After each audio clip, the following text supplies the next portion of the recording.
നാട്ടിൽ നിൽക്കാൻ പറ്റാത്ത അവസ്ഥയാണ്. അതിഭീകരമായിട്ടുള്ള ചൂടാണ് ഇപ്പോൾ അനുഭവപ്പെട്ടുകൊണ്ടിരിക്കുന്നത്. അതുകൊണ്ട് തന്നെ കുറച്ച് തണുപ്പ് കൊള്ളാമെന്ന് കരുതി നമ്മളിന്ന് ഇടുക്കിക്ക് മല കയറിയിരിക്കുകയാണ്. നമ്മൾ ഇന്ന് എത്തിച്ചേർന്നിരിക്കുന്നത് വണ്ടിപ്പെരിയാർ ഗ്രാമപഞ്ചായത്തിനുള്ളിൽ വരുന്ന ആനക്കുഴി എന്ന് പറയുന്ന ഒരു ഗ്രാമത്തിലേക്കാണ്. വണ്ടിപ്പെരിയാറിൽ നിന്ന് 10 കിലോമീറ്റർ മാറി തേയിലത്തോട്ടങ്ങൾക്ക് നടുവിലായി മലമുകളിൽ സ്ഥിതി ചെയ്യുന്ന ഒരു കുഞ്ഞു ഗ്രാമമാണ് ആനക്കുഴി. ഒറ്റപ്പെട്ട് കിടക്കുന്ന ഗ്രാമമൊന്നുമല്ല. വണ്ടിപ്പെരിയാറിൽ നിന്നും ഇടുക്കി ആനവിലാസം റൂട്ടിലെ വെള്ളാരംകുന്നിൽ നിന്നും ഇവിടേക്ക് റോഡ് വരുന്നുണ്ട്. സമുദ്രനിരപ്പിൽ നിന്ന് 1000 മീറ്റർ ഉയരത്തിലാണ് ആനക്കുഴി ഗ്രാമം സ്ഥിതി ചെയ്യുന്നത്. ഞാൻ ഇങ്ങോട്ട് വരാൻ തീരുമാനിച്ചതിൻ്റെ കാരണം ഇന്നത്തെ എൻ്റെ യാത്ര മുഴുവൻ ബസ്സിലായിരുന്നു. ഞാൻ പണ്ടും വണ്ടിപ്പെരിയാറിൽ വരുമ്പോൾ കൂടുതലായിട്ട് ആനക്കുഴി ബസ്സുകൾ പോകുന്നത് കണ്ടിട്ടുണ്ട്. ഓരോ മണിക്കൂർ ഇടവിട്ട് ആനക്കുഴിയിലേക്ക് ബസ്സുകൾ ലഭ്യമാണ്.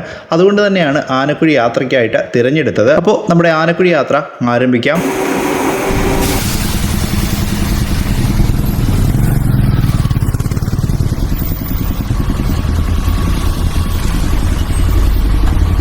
ഇപ്പോൾ സമയം കൃത്യം 11:50 ആയിട്ടുണ്ട്. നമ്മളിപ്പോൾ നിൽക്കുന്നത് വണ്ടിപ്പെരിയാർ ഗ്രാമപഞ്ചായത്ത് ബസ് സ്റ്റാൻഡിലാണ്. നമ്മുടെ ആനക്കുഴി ബസ് സ്റ്റാൻഡിലെത്തി ഒരു ഒഴിഞ്ഞ കോണിലായിട്ട് മാറ്റി പാർക്ക് ചെയ്തിട്ടുണ്ട്. 12 മണി അടുപ്പിച്ച് വണ്ടിപ്പെരിയാർ ബസ് സ്റ്റാൻഡിലേക്ക് എത്തിച്ചേർന്നെങ്കിലും ഏകദേശം 1:30 മാത്രമേ നമ്മുടെ ബസ് ആനക്കുഴിയിലേക്ക് പുറപ്പെടുകയുള്ളൂ. എന്തായാലും സ്റ്റാൻഡിൽ നിന്ന് പോസ്റ്റ് ആകണ്ട എന്ന് കരുതി ഞാൻ ബസ്സിലേക്ക് കയറിയിരുന്നു. ഇനി ബസ്സിനകത്തിരുന്ന് നമുക്ക് ചുറ്റുമുള്ള കാഴ്ചകളൊക്കെ ഒന്ന് കാണാം. ഇത് വണ്ടിപ്പെരിയാർ ഗ്രാമപഞ്ചായത്ത് കാര്യാലയമാണ്. അതിനോട് ചേർന്ന് കാണപ്പെടുന്നതാണ് ബസ് സ്റ്റാൻഡ്. അതുകൂടാതെ നമുക്ക് NH-183 കാണാം. കൊല്ലം തേനി ദേശീയപാത കടന്നു പോകുന്ന ഏറ്റവും പ്രധാനപ്പെട്ട ഒരു പട്ടണമാണ് വണ്ടിപ്പെരിയാർ.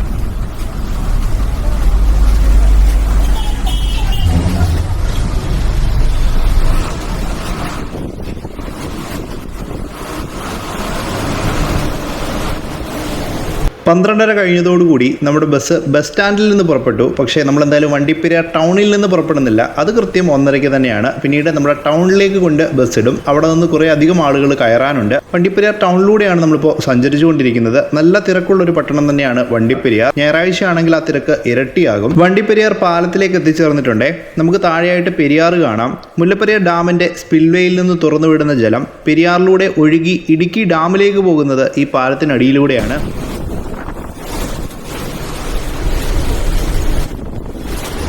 കേരളത്തിലെ ഏറ്റവും നീളം കൂടിയ നദിയാണ് പെരിയാർ. ഏകദേശം 244 കിലോമീറ്ററാണ് പെരിയാറിൻ്റെ നീളം. മുല്ലപ്പെരിയാർ ഡാം വരുന്നതിന് മുൻപ് ഈ ഒരു സമയത്തും നല്ല രീതിയിൽ ജലം ഒഴുകിയിരുന്ന ഒരു നദിയാണ് പെരിയാർ. നമ്മുടെ പശ്ചിമഘട്ടത്തിലെ ചൊക്കമ്പട്ടി മലയിൽ നിന്നാണ് പെരിയാർ ഉത്ഭവിക്കുന്നത്. ചൊക്കമ്പട്ടി, ശിവഗിരി, നാഗമല, സുന്ദരമല എന്നീ മലകളുടെ താഴ്വാര ഭാഗത്തു നിന്നാണ് പെരിയാർ ഉത്ഭവിക്കുന്നത്. നമ്മുടെ ബസ് വണ്ടിപ്പെരിയാർ ടൗണിലെ ബസ് ബേയിലേക്ക് കൊണ്ടിടുകയാണ്. ഈ ഒരു ഭാഗത്തു നിന്നാണ് നമ്മുടെ വണ്ടിപ്പെരിയാറിൻ്റെ ഉൾഗ്രാമങ്ങളായ തേങ്ങാക്കല്ല്, ധർമാവാലി, ആനക്കുഴിയിലേക്കുള്ള ബസ് സർവീസുകളെല്ലാം പുറപ്പെടുന്നത്. ഒന്നുകിൽ നിങ്ങൾക്ക് ബസ് സ്റ്റാൻഡിൽ നിൽക്കാം, അതല്ലെങ്കിൽ ടൗണിലെ ഈ ഒരു ബസ് ബേയിലേക്ക് വന്നാലും അവിടേക്കുള്ള ബസ്സുകൾ നിങ്ങൾക്ക് ലഭിക്കുന്നതാണ്. KSRTC മാത്രമല്ല, മുബാറക്ക് എന്ന് പറയുന്ന സ്വകാര്യ ബസ്സും നമ്മുടെ ആനക്കുഴിയിലേക്ക് സർവീസ് നടത്തുന്നുണ്ട്. ആ ബസ്സാണ് മുന്നിൽ കിടക്കുന്നത്. അത് 1 മണിക്കാണെന്ന് തോന്നുന്നു ആനക്കുഴിയിലേക്ക് പുറപ്പെടുന്നത്. നമ്മുടെ ബസ് 1:30. ഇതും മുബാറക്കിൻ്റെ മറ്റൊരു ബസ്സാണ്. ഇത് ധർമാവാലി എന്ന് പറയുന്ന ഒരു ഉൾഗ്രാമത്തിലേക്ക് പോകുന്ന ബസ്സാണ്. ഈ ഒരു ഉൾഗ്രാമങ്ങളെല്ലാം ഞാൻ പരിചയപ്പെട്ടത് എൻ്റെ ഒരു സുഹൃത്തുണ്ട്, പഴയ സുഹൃത്താണ്. ഞങ്ങൾ KSRTCയുടെ ഗ്രൂപ്പിലൂടെയൊക്കെ പരിചയപ്പെട്ടാണ്. ജോസഫ് സ്കറിയ എന്നാണ് പുള്ളിയുടെ പേര്. പുള്ളിയുടെ ചാനൽ യാത്രാ വിശേഷങ്ങൾ എന്ന് പറയുന്ന ഒരു യൂട്യൂബ് ചാനലാണ്. ആ ഒരു ചാനലിൽ ഈ വണ്ടിപ്പെരിയാറിൻ്റെ പരിസര പ്രദേശങ്ങളിലുള്ള മിക്ക ഉൾഗ്രാമങ്ങളുടെയും ബസ് റൂട്ടുകൾ ഇട്ടിട്ടുണ്ട്. ഞാൻ അങ്ങനെയാണ് ഈ ഒരു ധർമാവാലിയെക്കുറിച്ച് കേൾക്കുന്നത്. അപ്പോൾ ധർമാവാലി ബസ്സാണ് ആ കിടന്നത്. ആനക്കുഴി ബസ്സിൽ ഇന്ന് ഡ്രൈവർ ഡ്യൂട്ടിയിലുള്ളത് അബ്ദുൾ റഷീദ് സാറാണ്. കണ്ടക്ടർ ഡ്യൂട്ടിയിലുള്ളത് ആസിഫ് സാറും. ഞാൻ ബസ് നിർത്തിയിട്ട സമയത്ത് ആനക്കുഴിയെക്കുറിച്ച് അവരോട് ചോദിച്ചറിഞ്ഞു. ആസിഫ് സാറ് കൊല്ലംകാരനാണ്. പുള്ളിക്കാരൻ ഇവിടെ വന്നിട്ട് കുറച്ച് ദിവസമേ ആയിട്ടുള്ളൂ. എന്തായാലും നല്ല ഒരു സ്ഥലമാണ് കുമളി എന്ന് പറഞ്ഞു. കുമളി ഡിപ്പോയിലെ വാഹനമാണിത്.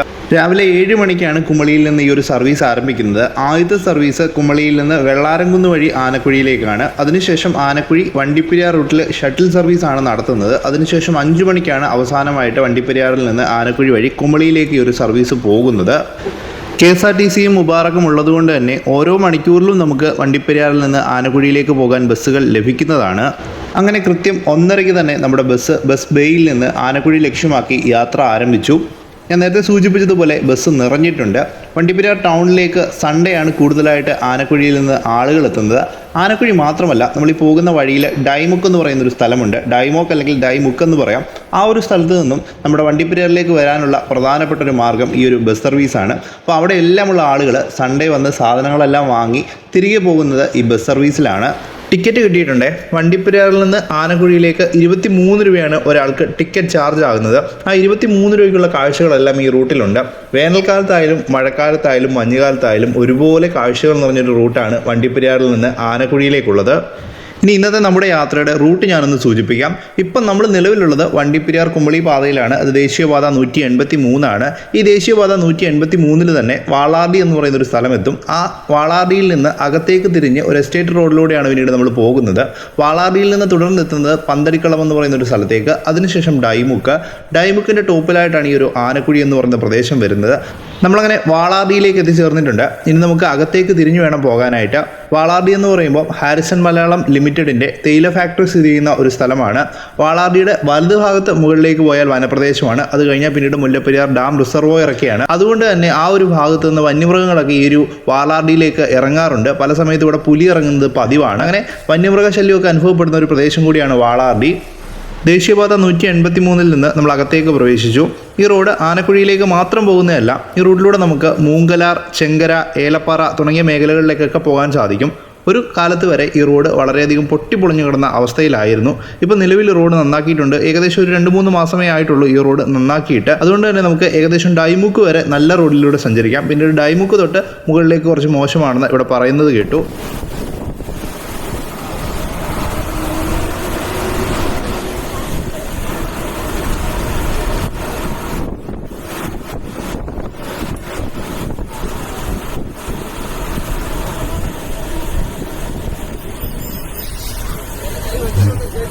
ആസിഫ് സാറിനോട് ചോദിച്ച് ഈ റൂട്ടിലെ ഓരോ കാര്യങ്ങളും മനസ്സിലാക്കാമെന്ന് കരുതിയാണ് ഞാൻ ഇരുന്നത്. പക്ഷേ നല്ല തിരക്കുള്ള റൂട്ടായതുകൊണ്ട് ആസിഫ് സാറിനൊന്നും ഇരിക്കാൻ പോലും സമയം കിട്ടുന്നില്ല. അങ്ങനെ ഞാൻ എൻ്റെ അടുത്തിരുന്ന ഒരു ആനക്കുഴിക്കാരനെ പരിചയപ്പെട്ടു. ആദമെന്നാണ് പേര്. കുമളിയിലെ അണക്കരയ്ക്കടുത്തുള്ള ഒരു സ്കൂളിലെ 4ാം ക്ലാസ് വിദ്യാർത്ഥിയാണ് ആദം.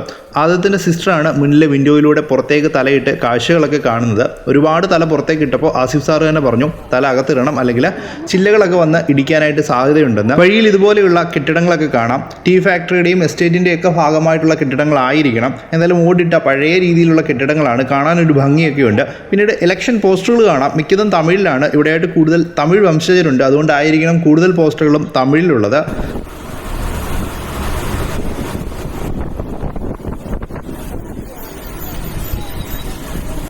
ഒരുപാട് തേയിലത്തോട്ടങ്ങളുള്ള ഒരു പ്രദേശത്തേക്ക് നമ്മൾ എത്തിച്ചേർന്നിട്ടുണ്ട്. ഈ ഒരു ഭാഗത്ത് തേയിലത്തോട്ടങ്ങളെല്ലാം കണ്ടാൽ നമുക്ക് മൂന്നാർ സൈഡിലെ തേയിലത്തോട്ടങ്ങളൊക്കെ പോലെ തന്നെയാണ് തോന്നുന്നത്. കാരണം മൂന്നാർ സൈഡിലുള്ള തേയിലത്തോട്ടങ്ങൾ ശ്രദ്ധിച്ചാൽ അറിയാം, നമ്മുടെ തേയിലത്തോട്ടങ്ങൾക്ക് നടുവിലായിട്ട് ചെറിയ വൃക്ഷങ്ങൾ ഇങ്ങനെ ഉയർന്നു നിൽപ്പുണ്ടാവും. അതെല്ലാം ഇവിടെയുമുണ്ട്. പക്ഷെ നമ്മുടെ കുട്ടിക്കാനം പീരിമേട് സൈഡിലുള്ള തേയിലത്തോട്ടങ്ങൾക്കൊക്കെ ഇത്രയധികം ഭംഗിയൊന്നുമില്ല. കാരണം ഇടയ്ക്കെല്ലാം നല്ല ഗ്യാപ്പും അലൈൻമെൻ്റ് ഒന്നും ഇത്രയധികം പക്കയോ ആയിരിക്കത്തില്ല. പക്ഷേ ഇവിടുത്തെ എന്ന് പറയുമ്പോൾ നല്ല രീതിയിൽ വെട്ടി നിർത്തിയിട്ടുണ്ട്. അതെന്ന് പറയുമ്പോൾ ഓരോ എസ്റ്റേറ്റും അതിലെ മാനേജർമാരും അല്ലെങ്കിൽ തൊഴിലാളികളും അനുസരിച്ച് വ്യത്യസ്തപ്പെടും. കാരണം ചിലവർ നല്ല അലൈൻമെൻറ്റോടുകൂടി നല്ല വൃത്തിയോടുകൂടി നിൽക്കാൻ ആഗ്രഹിക്കും. പക്ഷേ ചിലവരെന്ന് പറയുമ്പോൾ നമ്മൾ ആ ഒരു കൊളുന്ത് ശേഖരിക്കുക എന്ന ഉദ്ദേശത്തോടു കൂടി മാത്രമായിരിക്കും അത് പ്ലാൻ ചെയ്തിരിക്കുന്നത്.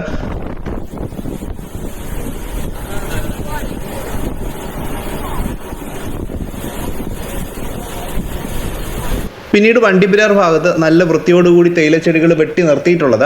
നമ്മുടെ വണ്ടിപ്പെരിയാറിൽ നിന്ന് പാമ്പനാറിലേക്ക് വരുമ്പോൾ കരടിക്കുഴി എന്ന് പറയുന്നൊരു സ്ഥലമുണ്ട്. ആ ഒരു സ്ഥലത്ത് നമ്മുടെ AVTയുടെ ആണെന്ന് തോന്നുന്നു ഒരു എസ്റ്റേറ്റ് ഉണ്ട്.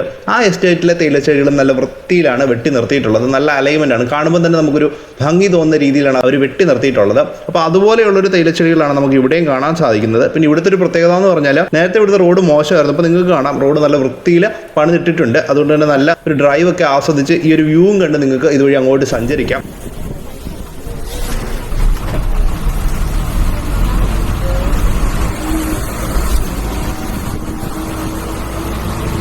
ഇവിടെ ഒരു ചെറിയ കൈത്തോടും ഒരു ഭഗവതി അമ്മൻ കോയിലും ഒക്കെ കാണാം. ഇതൊരു ബസ് സ്റ്റോപ്പാണ്. ഇവിടെ നിന്ന് റോഡ് രണ്ടായിട്ട് പിരിയും. ഇടത്തേക്കുള്ള റോഡെന്ന് പറയുമ്പോൾ ഞാൻ നേരത്തെ സൂചിപ്പിച്ചതുപോലെ ചെങ്കര, ചപ്പാത്ത്, ഏലപ്പാറ തുടങ്ങിയ ഭാഗങ്ങളിലേക്കാണ് പോകുന്നത്. ഈ ഇടത്തേക്ക് കാണുന്ന റോഡാണ് നല്ല വൃത്തിയുള്ള റോഡ്. ഈ ഇടയ്ക്ക് നന്നാക്കിയെന്ന് പറയുന്ന ആ റോഡാണ്. പക്ഷെ നമുക്ക് പോകേണ്ടത് വലത്തേക്കാണ്.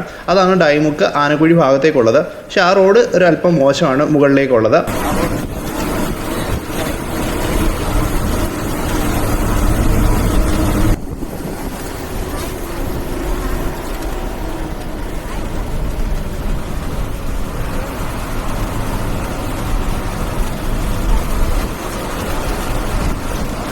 നമ്മളങ്ങനെ ഡൈമോക്കിലേക്ക് എത്തിച്ചേർന്നിട്ടുണ്ട്. ഡൈമോക്ക് എന്ന് പറയാം, അതല്ലെങ്കിൽ ഡൈമുക്ക് എന്ന് പറയാം. കാരണം ഇത് പണ്ടൊരു ബ്രിട്ടീഷ് ഫാമിലി വാങ്ങിയ എസ്റ്റേറ്റ് ആണ്. ആ ബ്രിട്ടീഷ് ഫാമിലിയുടെ കുടുംബ പേരാണ് ഡൈമോക്ക് എന്നത്. പിന്നീട് ഇവിടുത്തെ നാട്ടുകാർ പറഞ്ഞാണ് ഡൈമോക്ക് എന്നുള്ളത് ഡൈമുക്ക് എന്നായി മാറിയത്. 1909 ഇംഗ്ലണ്ടുകാരനായ ജാക്ക് ഡീൻ ട്രോമൻഡ് ഇടുക്കിയിലെത്തുന്നത്.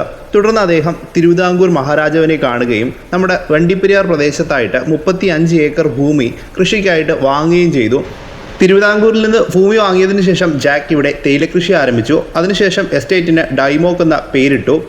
പിന്നീട് ബന്ധുക്കളുടെ നിർദ്ദേശപ്രകാരം പീരുമേട് ഭാഗത്തേക്ക് പോവുകയും അവിടെയും തേയില എസ്റ്റേറ്റുകൾ സ്ഥാപിക്കുകയും ചെയ്തു. അതിൽ പെടുന്നതാണ് ആഷ്ലി, സെമിനിവാലി തുടങ്ങിയ എസ്റ്റേറ്റുകളെല്ലാം.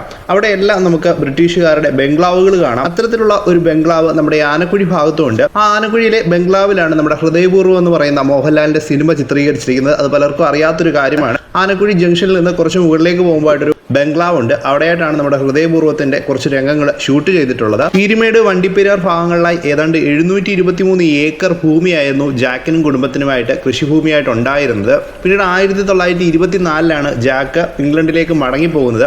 ആ ഒരു സമയത്ത് ഹാരിസൺ മലയാളം ലിമിറ്റഡിനാണ് ഈ കാണുന്ന ഭൂമി വിറ്റതെന്ന് പറയുന്നത്. രേഖകൾ അങ്ങനെയാണ് കാണിക്കുന്നത്. 2020 ജാക്കിന്റെ പേരക്കുട്ടി ഈ കാണുന്ന ഡൈമോക്ക് എസ്റ്റേറ്റും കുമളിയും പീരുമേടും എല്ലാം സന്ദർശിച്ച് മടങ്ങിയായിരുന്നു. കുട്ടിക്കാനത്തിന് സമീപമുള്ള പള്ളിക്കുന്ന് CSI പള്ളിയിലും ഇവരുമായി ബന്ധപ്പെട്ട കുറച്ചധികം രേഖകളും നിർമ്മിതികളും ഒക്കെ ഉണ്ട്. അതെല്ലാം സന്ദർശിച്ചതിന് ശേഷമാണ് പേരക്കുട്ടി മടങ്ങിപ്പോയത്. സമുദ്രനിരപ്പിൽ നിന്നും 1000 മീറ്റർ ഉയരത്തിലാണ് ഇപ്പോൾ നമ്മൾ നിൽക്കുന്നത്. ഞാൻ നമ്മുടെ റിലീഫ് മാപ്പിൽ ഒന്ന് നോക്കിയായിരുന്നു. എന്തായാലും ഒരല്പം തണുപ്പൊക്കെ അനുഭവപ്പെടുന്നുണ്ട്. പിന്നീട് തള്ളി മറിക്കുന്നൊന്നുമില്ല. നമ്മുടെ നാട്ടിൽ അനുഭവപ്പെടുന്ന ചൂടിൽ നിന്ന് ഒരു രക്ഷ എന്ന രീതിയിലാണ് ഞാൻ ഇങ്ങോട്ട് വന്നത്. അതുകൊണ്ട് തന്നെ ഈ ഒരു ചെറിയ തണുപ്പ് എനിക്ക് വലിയ ആശ്വാസമാണ്. ആനക്കുഴി ടോപ്പിലേക്ക് കയറും തോറും നമുക്ക് താഴെ ഡൈമുക്കിലെ വീടുകളൊക്കെ കാണാൻ പറ്റുന്നുണ്ട്. ചെറിയ വീടുകളും വലിയ വീടുകളും എല്ലാം ഉണ്ട്. എസ്റ്റേറ്റ് തൊഴിലാളികൾ മാത്രമല്ല, മറ്റാളുകളും ഡൈമുക്കിൽ താമസമാണ്. പുതിയ വീടുകളും പഴയ ടൈപ്പിലുള്ള വീടുകളും എല്ലാം നമുക്കിവിടെ കാണാം. നല്ല ഹൈറ്റിലേക്കാണ് നമ്മൾ കയറി പോകുന്നത്. നമുക്ക് കാണുമ്പോൾ തന്നെ അറിയാം താഴെ നല്ല രീതിയിൽ അഗാധമായിട്ട് കൊക്ക പോലെയാണ് കിടക്കുന്നത്.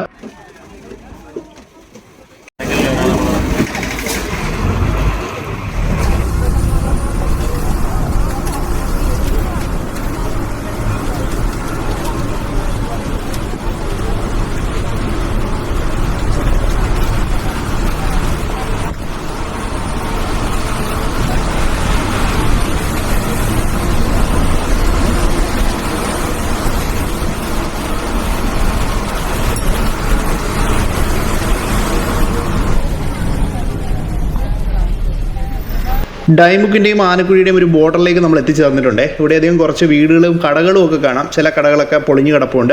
തമിഴിലും മലയാളത്തിലും ബോർഡുകൾ കാണാം കടയുടേത്. പിന്നീട് ഈ ഒരു ഭാഗത്ത് റോഡ് വളരെയധികം മോശമാണ്. വണ്ടിയൊക്കെ നല്ല രീതിയിൽ അടിതട്ടിയാണ് വന്നത്. പിന്നീട് കാർ ഓട്ടോയൊക്കെ പോകുമ്പോൾ വളരെയധികം ബുദ്ധിമുട്ടും. ഈ ഒരു ഭാഗത്താണ് ഇത്രയും മോശമായിട്ട് കിടക്കുന്നത്. പിന്നീട് മല കയറി വന്ന ഭാഗത്ത് ഹെയർപിൻ ബെൻഡിൻ്റെയൊക്കെ അവിടെയായിട്ട് നമ്മുടെ കോൺക്രീറ്റ് ചെയ്തിട്ടുണ്ട്. അത് ചിലപ്പോൾ നാട്ടുകാർ തന്നെ ചെയ്തതാവാനാണ് സാധ്യത. അത് കഴിഞ്ഞിട്ട് നമ്മൾ മുകളിലേക്ക് കയറുമ്പോൾ കുറച്ചധികം പൊളിഞ്ഞു കിടപ്പുണ്ട്. ആസിഫ് സാറ് സാധനങ്ങളൊക്കെ എടുത്തു കൊടുക്കാൻ കൂടിയിട്ടുണ്ട്. വളരെ കുറച്ച് കാലമേ ഈ ഒരു റൂട്ടിലായിട്ടുള്ളൂ എന്നാണ് പറഞ്ഞത്. എങ്കിലും ആളുകളോടെല്ലാം നല്ല രീതിയിൽ സാറ് അടുത്തിട്ടുണ്ട്. അതൊരു പ്രത്യേകതയാണ്. നമ്മുടെ ഈ ഗ്രാമീണ റൂട്ടിലൊക്കെ പോകുന്ന ബസ്സുകളുടെ കണ്ടക്ടർമാരെ ശ്രദ്ധിച്ചാൽ മതി. അവിടുത്തെ ആളുകളുമായിട്ട് നല്ല രീതിയിൽ അവർ അടുത്തിട്ടുണ്ടാകും.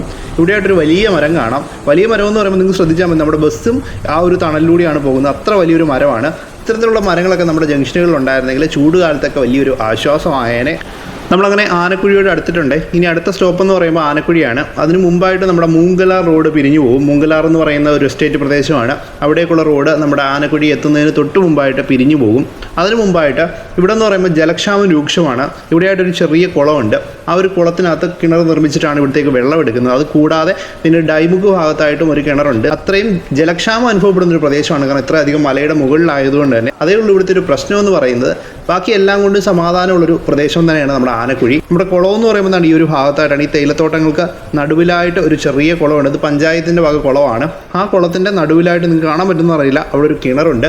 അവിടെ നിന്നാണ് ഈ ഒരു ഭാഗത്തേക്കുള്ള വെള്ളം എല്ലാം പമ്പ് ചെയ്തെടുക്കുന്നത്. അപ്പോൾ നിങ്ങൾ ആലോചിച്ച് നോക്കണം എത്രത്തോളം ജലക്ഷാമം അനുഭവിക്കുന്ന ഒരു പ്രദേശമാണിതെന്ന്. നമ്മുടെ ഈ ഒരു ഹൈ റേഞ്ചിലെ എല്ലാ ഒരു പ്രധാനപ്പെട്ട പ്രശ്നം എന്ന് പറയുന്നത് ജലക്ഷാമമാണ്. പിന്നീട് ധാരാളം മഴ ലഭിക്കുന്നതുകൊണ്ട് തന്നെ ഇത്തരത്തിലുള്ള കുളങ്ങൾ നിർമ്മിച്ചിട്ടാലും നമുക്ക് വെള്ളം സംഭരിക്കാൻ പറ്റും.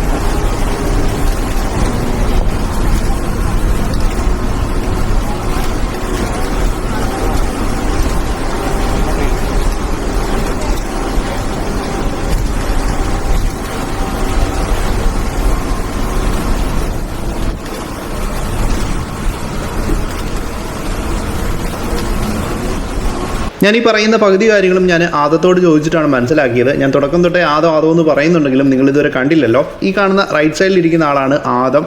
ഇപ്പോൾ ആനക്കുഴിയിൽ ഇറങ്ങും. ഇവിടെയായിട്ട് VGMS ഹോസ്പിറ്റൽ മൂങ്കലാർ എന്നതിൻ്റെ ഒരു ബോർഡ് കാണാം. പക്ഷേ മൂങ്കലാർ ടൗണിലേക്ക് പോകണമെന്നുണ്ടെങ്കിൽ നമുക്ക് ഇതുവഴി പോകാൻ പറ്റില്ല. കുറച്ച് കറങ്ങി മാത്രമേ മൂങ്കലാറിലേക്ക് പോകാൻ പറ്റൂ. വെള്ളാരംകുന്നി പോയിട്ടോ അല്ലെങ്കിൽ ടൈമോക്ക് വഴിയൊക്കെ പോകാൻ പറ്റത്തുള്ളൂ. എന്തായാലും നമ്മൾ ആനക്കുഴി ജംഗ്ഷനിലേക്ക് എത്തിച്ചേർന്നിട്ടുണ്ട്. അപ്പോൾ ആദം എന്നോട് യാത്രയൊക്കെ പറഞ്ഞ് ഇറങ്ങുകയാണ്. പക്ഷേ ആദത്തിൻ്റെ സഹോദരിക്ക് ഇപ്പോഴും എന്താണ് നടക്കുന്നതെന്നൊന്നും മനസ്സിലായിട്ടില്ല. ക്യാമറയൊക്കെ കാണുന്നുണ്ട്. പുള്ളിക്കാരി ഇങ്ങനെ ഞെട്ടി എൻ്റെ ക്യാമറയിലേക്ക് നോക്കിയിരിക്കുകയാണ്. അപ്പോൾ ഞാൻ എന്തായാലും ഇവിടെ ഇറങ്ങി. ഇതാണ് നമ്മുടെ ആനക്കുഴി ടൗൺ എന്ന് പറയുന്നത്. ടൗണെന്നൊന്നും പറയാൻ പറ്റില്ല, ചെറിയൊരു ഗ്രാമമാണ്. ഒരൊറ്റ കട മാത്രമേ ഉള്ളൂ. ബസ് വന്ന് നിൽക്കുന്നു, പിന്നെ ഒരു ചെറിയൊരു വെയിറ്റിംഗ് ഷെഡ്, പിന്നെ കുറച്ച് കൊടിമരങ്ങൾ, പിന്നെ കുറച്ച് മുകളിലായിട്ടൊരു ഹോട്ടലും ഒരു ബംഗ്ലാവും ഒക്കെ ഉണ്ട്. ഞാൻ നേരത്തെ സൂചിപ്പിച്ച ഹൃദയപൂർവ്വം ഷൂട്ട് ചെയ്ത ബംഗ്ലാവ്. അതാണ് ഈ ബസ് കയറി പോകുന്ന റോഡില്ല, അവിടുന്ന് കുറച്ച് മുകളിലേക്ക് പോയി കഴിഞ്ഞാൽ നമുക്ക് കാണാൻ സാധിക്കും. എന്തായാലും ഇന്ന് നമുക്ക് ആ ഒരു ബംഗ്ലാവിലേക്ക് പോകാൻ സാധിക്കില്ല, കാരണം നമ്മൾ ഈ ബസ്സിൽ തന്നെ തിരിച്ചു പോവുകയാണ്. വെറും 10 മിനിറ്റ് മാത്രമാണ് നമുക്ക് ഈ ഒരു ഗ്രാമം ഒന്ന് കാണാൻ പറ്റുന്നത്. ജസ്റ്റ് ഇവിടേക്കൊന്ന് നടന്നൊന്ന് കണ്ടിട്ട് നമുക്ക് ഈ 10 മിനിറ്റിനുള്ളിൽ പോകുന്ന ബസ്സിൽ തന്നെ തിരിച്ചു പോകാം.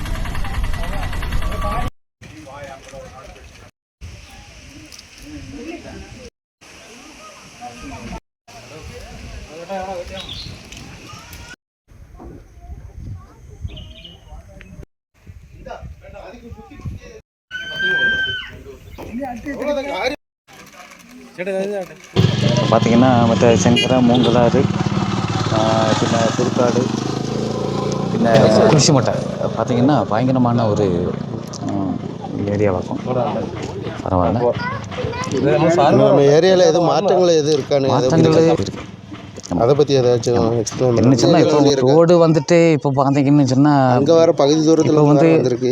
இல்லை இப்போ ஆனக்குள்ளேருந்து வெள்ளாரங்குந்து இந்த பாகத்தில் போகிறவங்க வண்டியெல்லாம் போய்கிட்டுருக்கு. இப்போ பார்த்தீங்கன்னு சொன்னால் அந்த ரோடெல்லாம் நீட்டாக இருக்குது. இன்றைக்கி வந்துட்டு ஆனக்குழி டு வண்டிப்பெரியார் இல்லை, நமக்கு டைமுக்கு அங்கேருந்து தான் இருக்குது. ஆனக்குழி டு வண்டிப்பெரியார், டைமுக்கு வாளாடி அது வரைக்கும் பார்த்தீங்கன்னு சொன்னால் ரோடெல்லாம் ரொம்ப மோசமாக இருக்குது. கேட்டுக்கலாம். அது வந்து எவ்வளோ சீக்கிரமாக கவர்மெண்ட்டு நமக்கு வேண்டிய ஏதாச்சும் பேஷண்ட்டை வந்து இன்றைக்கி வந்துட்டு ஒரு பேஷண்ட்டை வந்து முடியாமல் கொண்டு போகிறாங்கன்னு வச்சுக்கோங்க. இப்போ சுரக்கலாம் சப்போஸ் உயிருக்கு போராடிக்கிட்டு இருக்காங்க. ஜஸ்ட்டு ஒரு 10 நிமிஷமாக இருக்கும் அங்கே கொண்டு போய் சேர்க்கறதா இருக்கும். அப்போ 3/4 மணி நேரம் ஆகும் இந்த டைமுக்கு பாகத்தில் போகிறது. 3-4 கிலோமீட்டர் போகிறதுக்கு. ஆமாம், கண்டிப்பாக. அது வந்து ரோடெல்லாம் நீட்டாக வந்து சரியாக தரணும். வந்திருக்க மெம்பரும் செஞ்சு தரணும். கண்டிப்பாக அவங்க செஞ்சு தருவாங்கன்னு ஒரு நம்பிக்கை இருக்கும். கண்டிப்பாக ஓட்டு போட்டிருக்கோம். கண்டிப்பாக அவங்க கண்டிப்பாக செஞ்சு தருவாங்கன்னா நமக்கு ஒரு நம்பிக்கை. ஆமாம். അങ്ങനെ കുറച്ച് ആനക്കുഴി നിവാസികളെ പരിചയപ്പെട്ടു. ഞാൻ ഏതോ ന്യൂസ് ചാനലിൽ നിന്ന് വരുന്ന ആളാണെന്നാണ് തോന്നുന്നു അവർ കരുതിയത്. എന്തായാലും എന്നോട് പറയാനുള്ള കുറച്ച് കാര്യങ്ങൾ അവർ പറഞ്ഞു. എല്ലാം വേണ്ട കാര്യങ്ങൾ തന്നെയാണ്. ഈ ഒരു റോഡ് ഞാൻ നേരത്തെ സൂചിപ്പിച്ചതുപോലെ ഏതാണ്ട് 10 മിനിറ്റ് കൊണ്ട് എത്തേണ്ട ഒരു ആശുപത്രിയിലേക്ക് അവരിപ്പോൾ 30 മിനിറ്റൊക്കെ എടുത്താണ് എത്തുന്നത്. അതൊക്കെ ഒന്ന് പരിഹരിച്ചു കൊടുത്തിട്ടുണ്ടെങ്കിൽ നന്നായിരുന്നു. ഞാൻ തിരിച്ച് ആനക്കുഴിയിലേക്ക് നിന്ന് കുറച്ച് സമയമൊക്കെ കാഴ്ചകളൊക്കെ കണ്ടിട്ട് പോകാമെന്നാണ് കരുതിയത്. അല്ലെങ്കിൽ അവിടുന്ന് ഓട്ടോ കിട്ടും നമുക്ക് വെള്ളാരംകുന്നിലേക്ക്. അവിടെയൊക്കെ പോയി കണ്ടിട്ട് നേരെ കുമളി വഴി തിരിച്ച് വീട്ടിലേക്ക് പോകാമെന്ന് കരുതിയിരുന്നപ്പോൾ നമ്മുടെ ആസിഫ് സാറാണ് പറഞ്ഞത് ഞാൻ ഇരുന്നത് എന്തായാലും ഇടതുഭാഗത്താണ്, വലതുഭാഗത്ത് കുറച്ചും കൂടി കാഴ്ചകളുണ്ടെന്ന് പറഞ്ഞു. അങ്ങനെയാണെങ്കിൽ നമുക്ക് ഈ ഒരു ബസ്സിൽ തന്നെ പോയിട്ട് ആ ഒരു കാഴ്ചകളിലൂടെ കണ്ടിട്ട് മടങ്ങാം. എന്തായാലും ഇവിടെ വരെ വന്നിട്ട് ആ ഒരു കാഴ്ചകൾ കൂടി കാണാതെ പോകുന്നത് ശരിയല്ല. ബസ്സിൽ വരുമ്പോൾ ഒരു കുഴപ്പം ഇതാണ്, ഫ്രണ്ടിൽ ഇതിന് സീറ്റില്ല. കണ്ടോ, ആ ഒരു സ്ഥലം ഗ്യാപ്പായിട്ടാണ് ഇരിക്കുന്നത്. പിന്നെ പെട്ടിപ്പുറമാണുള്ളത്. പെട്ടിപ്പുറത്ത് പിന്നെ ഞാൻ വന്ന സമയത്ത് കുറച്ചധികം സ്ത്രീകളൊക്കെ ഇരിപ്പുണ്ടായിരുന്നു. അപ്പോൾ അവർക്കൊക്കെ ഇരിക്കാനുള്ള ഒരു സ്ഥലമായതുകൊണ്ട് ഞാൻ അവിടെ ഇരുന്നില്ല. അതല്ലെങ്കിൽ നമുക്ക് ഫ്രണ്ടിലെ വ്യൂ കണ്ടിട്ട് വരാമായിരുന്നു. എങ്കിലും ഈ സൈഡിലെ വ്യൂ കാണുന്നതാണ് എനിക്കിഷ്ടം. കാരണം നമ്മൾ ഇപ്പോൾ നിങ്ങളെ കാണിക്കുമ്പോൾ നിങ്ങൾ തന്നെ ഈ ഒരു സൈഡ് സീറ്റിലിരുന്ന് യാത്ര ചെയ്യുന്നൊരു ഫീലൊക്കെ വരുന്നത് ഈ ഒരു സൈഡിലിരുന്ന് വീഡിയോ എടുക്കുമ്പോഴാണെന്ന് എനിക്ക് തോന്നിയിട്ടുണ്ട്.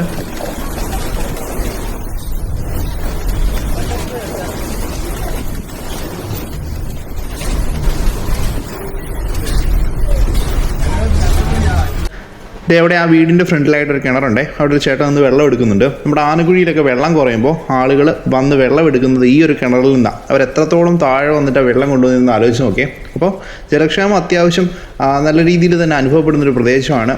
എന്തെങ്കിലുമൊക്കെ ഒരു പദ്ധതി കൊണ്ടുവന്നിരുന്നെങ്കിൽ അവർക്ക് ഈ ഒരു ബുദ്ധിമുട്ടൊന്നും ഉണ്ടാവത്തില്ലായിരുന്നു.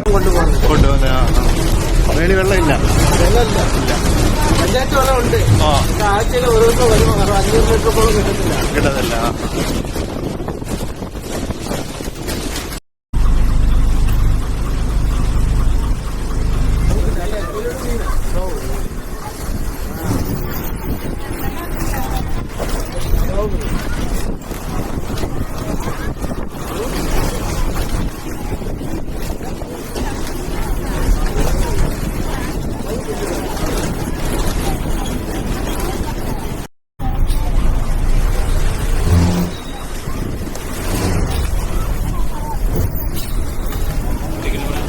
കൂടുതൽ റോഡും പൊട്ടിപ്പൊളിഞ്ഞ് കിടക്കുകയാണെങ്കിലും ഈ ഒരു ഹെയർപിൻ ബെൻഡ് വരുന്നതെല്ലാം കോൺക്രീറ്റ് ചെയ്തിട്ടുണ്ട്. അതെന്തായാലും ഒരു ഉപകാരമാണ്. കാരണം വണ്ടികളൊക്കെ ഒന്ന് വളഞ്ഞ് കയറി വരണമെന്നുണ്ടെങ്കിൽ പൊളിഞ്ഞ് കിടക്കുകയാണെങ്കിൽ വളരെയധികം പാടായിരിക്കും, പ്രത്യേകിച്ച് മഴക്കാലത്തൊക്കെ.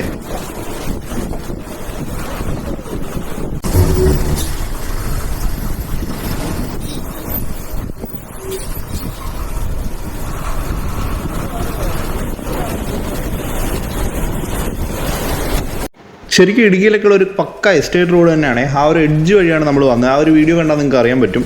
തൊട്ടപ്പുറത്താണ് തേയിലത്തോട്ടം സ്ഥിതി ചെയ്യുന്നത്. അതിൻ്റെ അപ്പുറത്ത് ഒരു ഗ്യാപ്പ് പോലും ഇല്ല.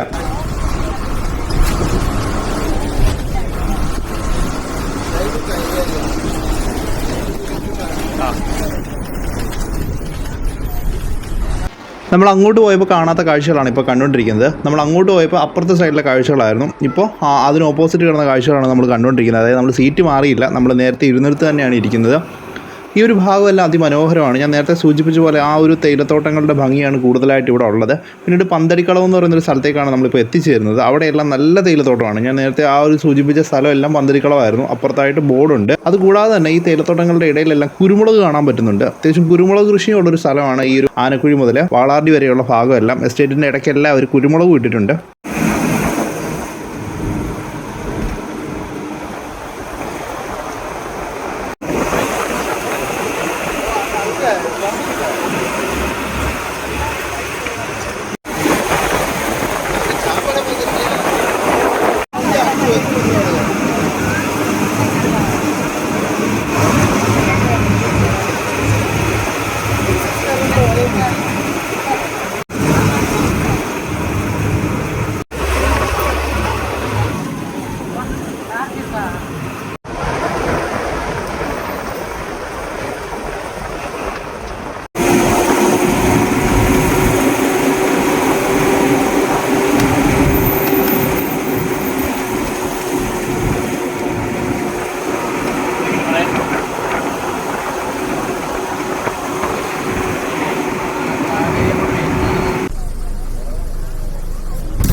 സമയം 4:15 നമ്മൾ വണ്ടിപ്പെരിയാർ ബസ് സ്റ്റാൻഡിലേക്ക് എത്തിച്ചേർന്നിട്ടുണ്ട്. അപ്പോൾ നാട്ടിൽ നിന്ന് പുറപ്പെടുമ്പോൾ ജസ്റ്റ് ഒന്ന് തണുപ്പ് കൊള്ളണം, ഏതെങ്കിലും ഒരു സ്ഥലം കാണണമെന്ന് വിചാരിച്ചുള്ളൂ. ഇത്ര മനോഹരമായ ഒരു സ്ഥലത്തേക്ക് പോകാൻ കഴിയുമെന്ന് ഒരിക്കലും കരുതിയില്ല.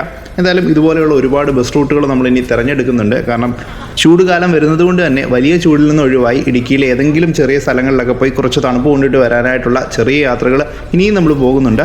അപ്പോൾ അടുത്തൊരു വീഡിയോ ആയിട്ട് നിങ്ങളിലേക്ക് തിരിച്ചെത്തുന്നവരെ നന്ദി.